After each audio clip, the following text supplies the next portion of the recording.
Everybody, my name is Sylvia Kuzman and I'm a member with the Leadership Now project. I started my professional career as a management consultant with McKinsey & Company, but I've spent the last 15 years or so working in public, charter, and private education initiatives focused on serving the underserved communities of Boston. So with that, I'm really honored that I was asked to moderate our discussion today with Catherine Tadji and Dominique Lesueur from the Civic Life Project. Thank you to everybody for joining today. Given that we've made this briefing available beyond our membership, I'd like to say just a few words about who we are. The Leadership Now project is a membership organization of business and thought leaders taking action to, one, improve American democracy, two, advance evidence-based policy, public policy, three, build an economy that works for all, and four, increase diversity in our government. We were founded and incubated by a group of Harvard Business School alumni in 2017. Our national membership today consists of business, academic, and policy leaders who commit their personal resources, skills, and networks to support these goals. Okay, logistics. We are all muted, and we ask you stay muted during the presentation. You can drop any questions into the chat. We can either call on you to ask them yourselves, or we can ask them for you during the Q&A period. Alrighty, it's my distinct honor to introduce Catherine and Dominique.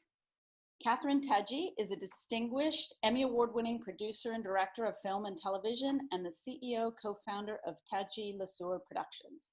She also co-founded and leads Global Village Media and the Civic Life Project. For over 30 years, she's worked extensively and globally in public affairs, performance and dance, biographies, and the world of ideas through documentaries, historical drama, feature films, and digital channels.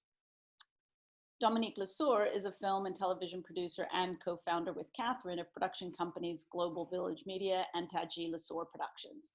With numerous productions in the US and abroad, his work has embraced performance documentaries, biographical profiles, news and public affairs, and informational programming. And so with that, I think I'm turning it over first to Catherine. Thank you. First, I want to thank you for the introduction and to welcome all of you to this presentation. We really appreciate you being here. It's 2020, and we are in a pivotal moment in American history and politics, a moment where youth across the country can shape our nation's future and be an important part of how it unfolds. The Democracy 2020 Youth Film Challenge is an annual national film competition for young people ages 15 to 25, organized by the Civic Life Project in partnership with Justice Aid. It has been designed to encourage civic engagement and voter participation amongst young Americans. Participants in the Youth Film Challenge are tasked with creating well-researched, empathetic, compelling, and balanced videos about civic issue they believe to be important. In the process, they become aware of how their voice and vote can make a difference and impel change. At Civic Life Project, we are using digital storytelling to transform the teaching of civics and to inspire young Americans to become active participants in the democratic process and engaged citizens in their communities. We bring civics to life by empowering high school and college students to write, shoot, edit, and produce short documentary films on community issues. We founded Civic Life Project 10 years ago as a nonpartisan, not-for-profit 501c3 organization. Since then, we have served and mentored over 500 students who produced more than 100 short films about issues they cared about. We have developed and continue to lead teacher training workshops based on our curriculum. To tell you about Civic Life's impact on students and communities, we want to show you a short film made by Lawrence University students in Appleton, Wisconsin.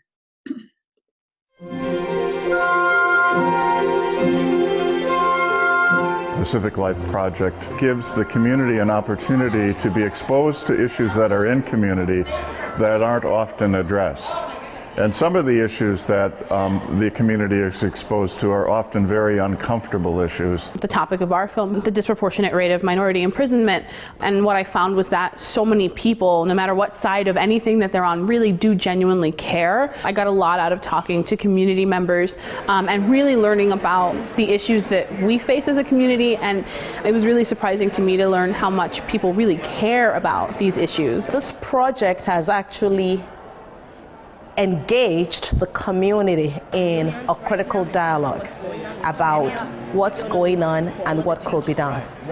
In addition to that, this project empowers many of us as residents to be part of change. Civic Life was meeting people and really starting discussions and bringing to light what people in the community don't know about has really helped transcend what we've learned in the classroom to everyday life and how to help others. I think the Civic Life Project does what other classes try to do, but the Civic Life Project actually accomplishes its mission. I think the fact that students are the ones doing these projects and students are making the change and being the change that we need in Lawrence University is revolutionary. A lot of times in the classroom we talk about issues and we talk about theories, but I think the Civic Life Project actually gave like an actual application of those theories that we learn in class. Having students here from all parts of the country and all parts of the world to come in, they see things that maybe you don't notice. So the Civic Life Project brings more light to specific issues so that we can rally community resources and begin to try to find solutions.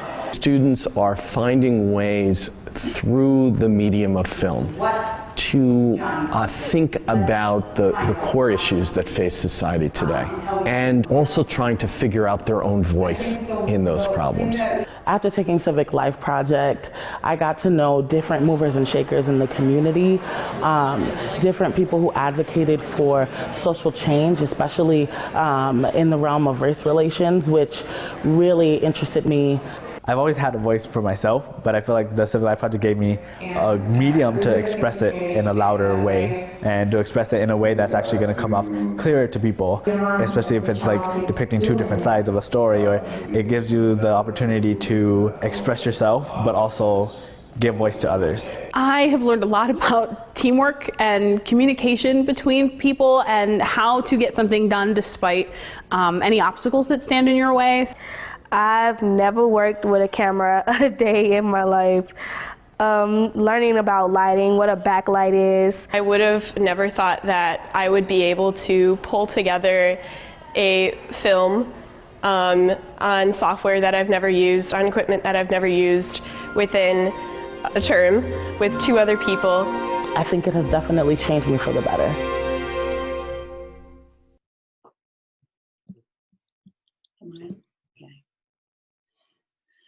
As documentary filmmakers, we have always been concerned about our democracy.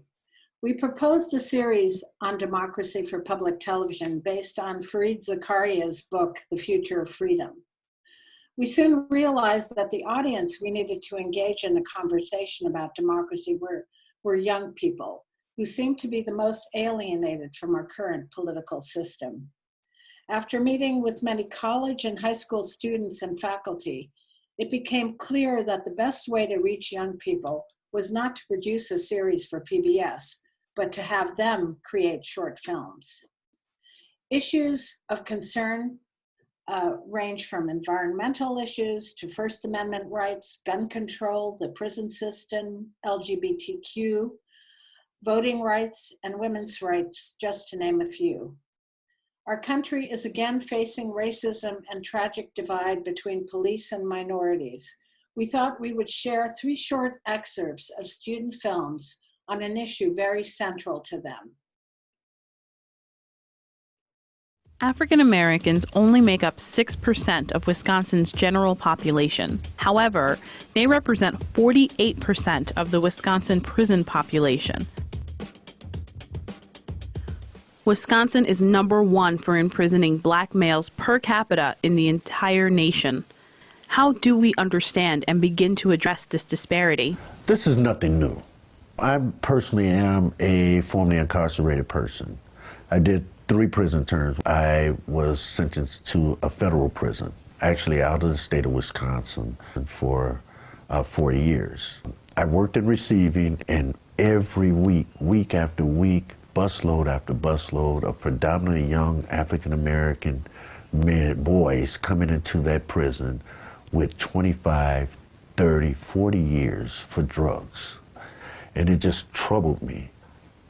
A thought came to me that something's wrong with this, and it's genocide. I mean, these young men will be gone, losing the prime of their lives in a federal prison system. Always wanted to be a police officer, and as fate had it, when I was really looking into it, Stanford was given a test, and actually being from Stanford, this is the only place I really wanted to be a police officer, because I knew the people, I knew the community, and this was the best way that I'd be able to give back and help my community.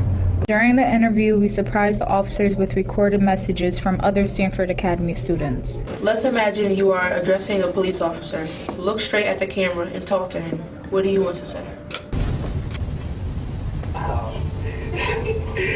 can't say what I really want to say, but I feel like you guys just respect everybody.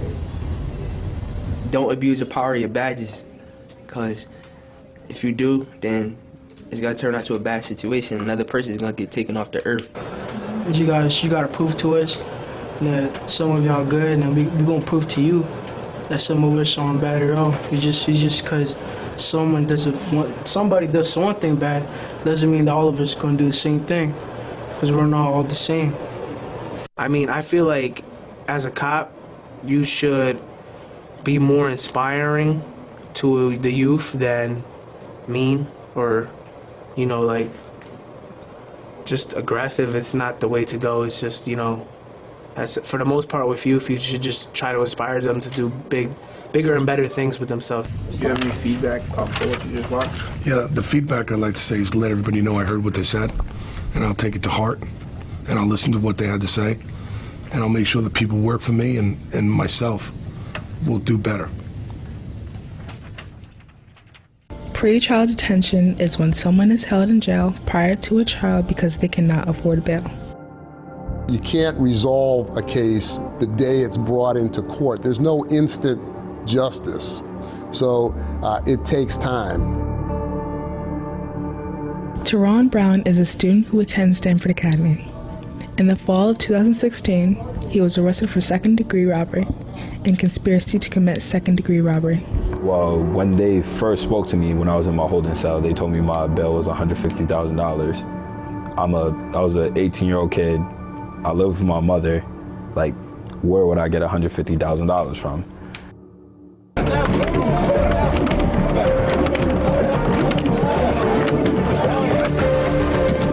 I think many of us were horrified by some of the images that came out of Ferguson. We were horrified by seeing an unarmed man with his hands over his head being confronted by an armored personnel carrier. We're horrified by seeing an unarmed man with his hands over his head being confronted by a man with a drawn assault weapon. We're horrified by images of tear gas being shot into the yards of people's personal homes who were protesting. One of the fundamental things about America is dissent and the ability to have dissent. It starts here and now, and it starts with us. And hopefully us 6 right here, this is the first step that we take to a better future. They really have used this project to find their voice, to understand who they are as citizens. My experience in the Civic Life Project was a very great experience. I've learned how to work with other people and get prepared for college, speaking in front of a lot of important people and not being scared when I go up there and nervous. We were getting our work done, but we were having so much fun.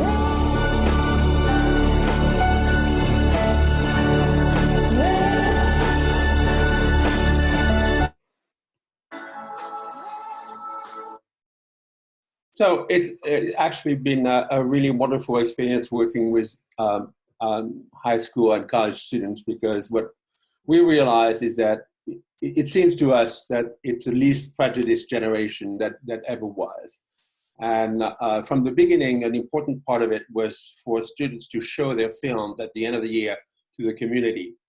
And 5 years ago, we decided to formalize this into a challenge. And we first offered it to all Connecticut schools. And now it's offered to students all over the country. And last year, we had more than 400 submissions about a variety of subjects. So the films are about anything that they care about, but they also feel that they have a voice and that they can be heard, which is one of the reasons for the alienation, is that they feel they have no voice. Along with the challenge, we have developed tutorials. We've learned a lot being in the classroom ourselves. And from that, we've developed a whole set of tutorials and teaching tools that allow teachers to reproduce the program in their classroom. And we've been doing Zoom for a long time with teachers. This year, because of COVID, our award ceremony will be a virtual one rather than a physical one like we've done for the past 5 years. And we will show some of the best film produced this year, and more than $15,000 will be awarded to the winners, chosen by a jury of journalists and filmmakers and wonderful educators. So thanks to our partnership with Justice Aid, we've really reached beyond our original base. And one of the many ways that we've done that is by using social media and a real powerful social media strategy. And I want to introduce you to Janine Cook, who will tell you a little bit about how the event that we're planning for September 10 live on YouTube video is going to evolve and is going to be promoted. It's going to be a mix of performance, excerpts of film, and individual statements by people from all over the country about the importance of youth voice. So Janine, I hope you're somewhere around there. And yeah, I'm here. Hey! Hey everyone, I am Janine A. Cook. I'm really excited about the opportunity to share just a little bit about the social media work that we've done with the Civic Life Project. We understood that as we moved in the direction of making it a national competition, that social media would be central to that, and that in order to bring people together and also to give them a platform for sharing and for investigating the ways in which documentary film can be used as a tool for social change, we needed a platform or several platforms that provided that. And so we expanded the Civic Life Project to be, of course, on Twitter and Facebook, and really, really strongly on Instagram, where we find the majority of our young people now located. One thing that, Catherine and Dominique have done many, many great things well, but social media wasn't their best thing, right? And that's okay, right? We all have our, things that we're good at and things that we need support with. And that's where we've come in with different ideas about how to use our platform for information, right? And so we make sure that it's a place where people can come and learn, but also a place where people feel comfortable sharing, a place where people can disagree peaceably. And, that's what our Civic Life Project has been about. Now, one of the strategies that we've been using most recently that's worked really well is we've had the support of social media influencers, folks who have, thousands and thousands of followers. So for instance, Kelly Goff and Frank Cesno, also an actor named Lenny Platt, and another Aisha Tyler, who come onto the platform and decided to, either give us a cool shout out and just tell people about the Civic Life Project, or even do Instagram lives with us so that people can, learn about the art of questioning or the art of, journalism, like all of the different, being able to have a mentorship from a professional in the field through our social media has been really effective for us. Now, moving forward, like what's in the very near future for our social media and the way in which this ties in with our larger strategy for having film submissions is we've applied for and received a grant to support us with getting 100 cameras out to children or youth all across country. And what we do know is that we've done a really good job engaging young people in high schools and in college, but there's a huge group of young people who go, which we call opportunity youth, who go without these services and without these tools, and also are disengaged from the civic project, the civic life, right? And so we've been working on something called Make Civics Life, where we've been saying, hey, here are a few challenges that you can do in your everyday life where you can make civics life right now, right? So whether that's sending an email or joining a Facebook group or reaching out to a member of your city council, every day there's a challenge that people can take on. Now, what these cameras will do for us will allow us to do what we're calling let freedom ring and shout. And anybody, I don't know if anybody here has ever heard of a ring shout, but most people have not. And so it's a traditional African-American practice of call and response, where a caller makes a declaration to a group, and then the rest of the group responds in kind to the caller. And so our grant will be used this summer to engage the youth who get one of those 100 cameras to participate in this ring shout, where challenges will be sent out for video, and then they will have the opportunity to send their videos back in as their response. And we're encouraging them to create those videos and submit them to the award screening in September. So if y'all have any questions, let me know. I know I'm kind of going quickly. So while our youth play a critical role in shaping our future, so can you by dedicating resources towards strengthening our society and democracy. The Civic Life Project is seeking sponsors who are passionate about increasing youth civic engagement. We have raised $165,000, and we are looking to raise a final $55,000 in individual and corporate sponsorship. The funds will serve to match a foundation grant we received to distribute cameras and offer training to 100 inner city youth, and distribute $20,000 in scholarship funds and produce the virtual event. In closing, we want to extend an invitation to join us for the event on September 10th at 7 o'clock, and to spread the word to your friends, colleagues, and family. Let every young person know about the challenge, that they still have time to create a film. So for this concluding phase of our conversation. Shamar is not on. Oh, Shamar's not on? No, okay. He just texted me that technology is capricious. We had a former student who was going to answer questions, but maybe he'll join us eventually. So you can take it over, Sylvia. All right. Well, thank you so much, Catherine, Dominique, and Janine. That was really a wonderful presentation. I'll kick off with a few questions. We already have some questions in the chat, so we can go to those next.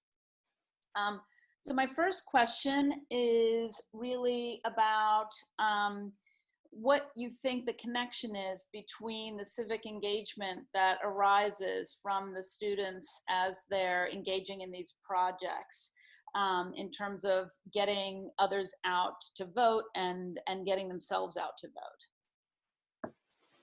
Well, I think that one of the reasons for the alienation we found of kids and a non-participation is not because of a lack of interest in issues.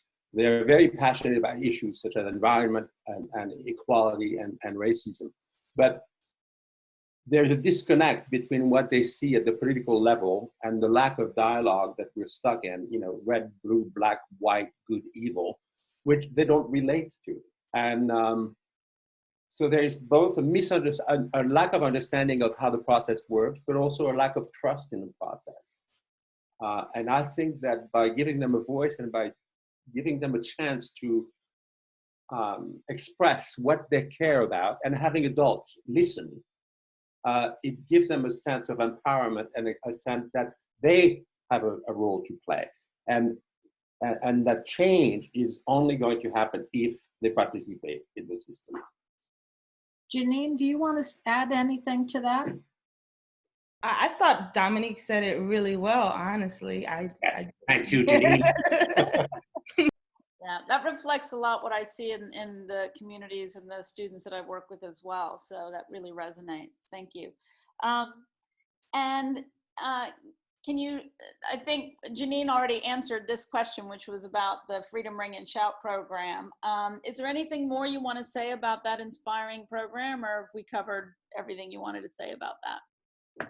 I just want to, and I said it, but I want to emphasize it, that there are a group of young people between the ages of 16 and 24 who are considered the most disengaged group, whether that's because they were pushed out or dropped out of high school. And that group has not participated in this civic process.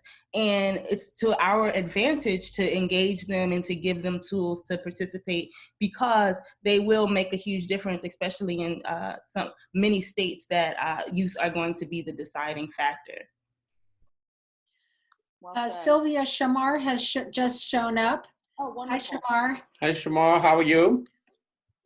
Hello. Sorry, I'm just trying to get the volume and everything situated. Okay, now I can hear you all. Hi, how are you today? Let me introduce Shamar. He is a Civic Life alum and has been working with us. He just received a BA in political science from Wheaton College a few weeks ago and is planning to go to law school. Shamar, why don't you tell us what subject was your film was about, and also the impact of your involvement with Civic Life? So thank you very much, Cecilia. I appreciate that. So we actually had two films, myself and my documentary partner, Benjamin McGowan. We worked initially on a documentary that, thank you, Marin, a documentary that basically explained the gun control law changes in Connecticut in the wake of the tragic Newtown Sandy Hook shootings. So we went over those laws and basically both perspectives, from the Republican or conservative arguments and the Democratic or liberal arguments, to really try to, I guess, provide an all-encompassing view of what this issue truly is, and what are the sides in it, what are the arguments, and what are the effects from different sides. Many times, and increasingly so in our democracy, those dialogues are becoming less and less frequent. We're not having the necessary conversations that are important to a democracy to continue to build and to progress. What Civic Life Project does so well, and what we exhibited in our democracy, is that dialogue that is so necessary for a vibrant community and for a successful America. More so on the democracy. Sorry, I'm kind of steering away from the question that you asked, but so we did that documentary on the gun control law changes, interviewed the Lieutenant Governor Nancy Wyman, the deputy leader of the Republicans and the Connecticut General Assembly, other representatives, Representative Dave Rutigliano from, I believe he's in Trumbull, and then we also did another documentary on the minimum wage change to 1010. Same type of formula, where we just provided both sides of the argument, and we interviewed Governor Dan Malloy, interviewed the Speaker of the Connecticut General Assembly at the time, and just really provided, like I said, those different perspectives. Thank you. That's fantastic, Shamar. Hi, I'm Sylvia. I have a question for you, which is, how did the experience of working on those films help you in whatever you did afterwards? There's a couple ways that it helped me. An important aspect of the documentary process is, being able to communicate effectively. You are not making the documentaries for your own, of course, for your own pleasure, but you're not going to be you're not the audience that you're trying to pan to. You're trying to create a product that many people can consume, understand, and learn from. So the art of communication was integral to creating a successful documentary. And that is something that Dominique really emphasized, that the Civic Life Project really made sure we got through from not only the words that we chose, but the way that we formatted our documentary, which scenes went where. They were all very important aspects in the process. Fantastic. All right, I have one more question before I'll pass it over to some questions that have popped up in the chat. And that is, I know you're looking for sponsors, but are there other ways that the business community can get involved in this initiative, and the membership of Leadership Now can activate their networks to help encourage civic engagement and support your work? Business is a key word. We are not business people. We're documentary filmmakers, and any advice, any business help that would help us scale up and produce programs, teaching programs, whatever it is that can bring this to as many schools, as many kids as possible, that's what we need help with, really. Okay. All right. Nika, did you want to ask a question, or shall I just read it from the chat? That's fine. I can ask that. That's no problem. But thank you for offering. Yeah. Hi, my name's Nika Muftashemi. And thank you all so much for all of you who have spoken. Just really hearing about this project and hearing about your experiences with it and what you've been working on is really inspiring. And I think it's amazing, an amazing project, an amazing work that you're all doing. So to that end, I was just curious. I remember you mentioning that I think it was mentioned that this project there have been over 400 submissions or 400 students. I'm not remembering exactly correctly, I think, that have participated in the past year, which I think is amazing. And I was just curious how many schools across the country is this project offered in, and if there's an understanding of how many high schools versus how many colleges this is in, just out of curiosity, because I think it should be everywhere. So yeah, it's been mostly high school. I think that we have maybe half a dozen colleges. The rest is high schools.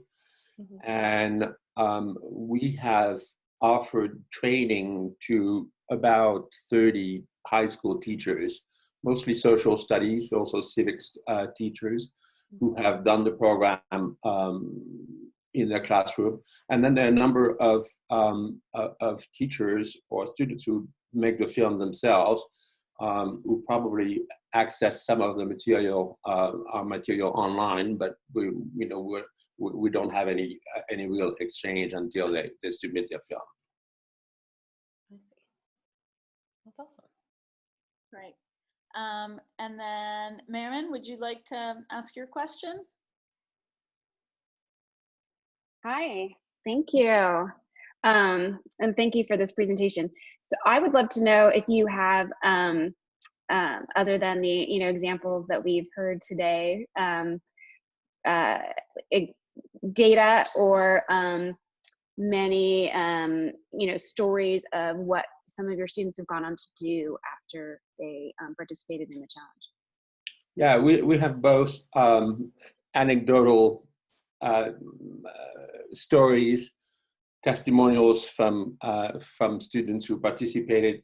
We also have a organization called Inspire, which is I guess a group, I think they're based in Boston, that was formed by many big consulting companies as a not-for-profit outreach, and they did a dive-in our organization twice, not 2 years in a row, but and analyzing what the response and questioning the teachers, and it was, you know, it was quite positive. But again, the challenge for us now is to find a way to disseminate and distribute and reach out, you know, to more schools and more students. I'd like to just add a couple of anecdotal things. In teaching the classes in colleges, for example, when I taught the course at Lawrence, a lot of the students were interested. I mean, they made their film, but then what happened is that as they were working on the film, they became very engaged in the topic. And certainly a couple of people after graduating, for example, who were doing stuff on prison reform, ended up in a not-for-profit working on prison reform. We had another group of students who worked on the issue of dementia, and she then went into the health service and really wanted to focus on dementia and how to deal with, you know, what research and stuff like that.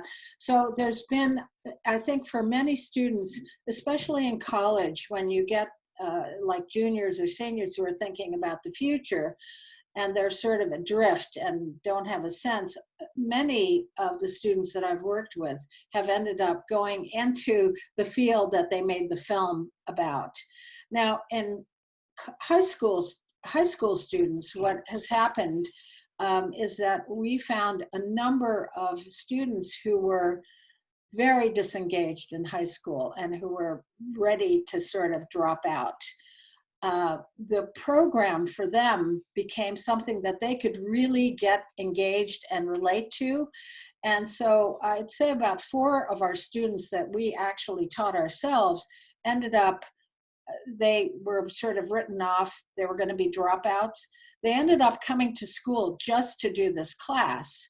And then it was sort of the light bulb goes off in their head, and they say, oh, that's why I have to learn how to do this, because, you know, it's sort of like the education, what those teachers were trying to do, all of a sudden had a context, and there was something that sort of made sense to them. And we had one student, for example, she said she was really into drugs, and she found that this program sort of set her off on a different tact, and she ended up graduating from high school. She did after she took the class, she finished her GED, and then she went off to work for a newspaper. And she realized that a lot of the techniques and tools that she learned in the civic life ended up being very useful in her profession. So we have lots of small anecdotes like that of how it's affected students. Thank you. Leo, does that cover your question, or do you want to ask your question? It mostly covers it. It's really wonderful things that you guys are doing. My question was to broaden out, how might you go from anecdotal assessment to sort of a broader assessment of the effectiveness of the program? The big nut for everyone is to figure out where is the maximum leverage in having impact. And what I'm thinking of is, there was a program in Rhode Island where they worked on projects for students who were otherwise ready to drop out. And they did amazing things in the school system there, because I get a lot involved in education. And they've begun to track not only where their students have gone, but the impact those students have made. And I think you guys will do better over time if you find broader, what they call metrics of how effective what the effect of your program, and for the people who invest in it, do they get the best bang out of this versus, you know, so many other choices. So just a thought for you, a terrific idea what you're doing. Thank you. Thank you. Yeah, civic engagement is a notoriously not easy thing to measure over a certain length of time. There's a really interesting study that was done by McCormick Foundation in Chicago over many, many years that show that the use of student video produced has a real impact on, you know, measures as to how many times they read the newspaper, how many times they watch the news, how many times. So, but yeah, that's definitely something we need to work on. Yeah, thank you. Wonderful. Well, thank you, everybody. Thank you, Catherine and Dominique. Thank you, Janine. Thank you, Shamar. Thank you for being here. In this moment of global crisis, we're really in need of bold leaders and innovative institutions driven by facts and big ideas who advocate for democratized and demonstrably effective solutions. And we really need to engage the next generation and all aspects and facets of that next generation. So thank you guys so much for sharing your work. And I think that's a wrap. I just put our website on the chat box in case people are interested in visiting it. Wonderful. Yep, civiclifeproject.org. Wonderful. Thank you so much. Thank you very much. Thank you, guys. Thank you, everyone.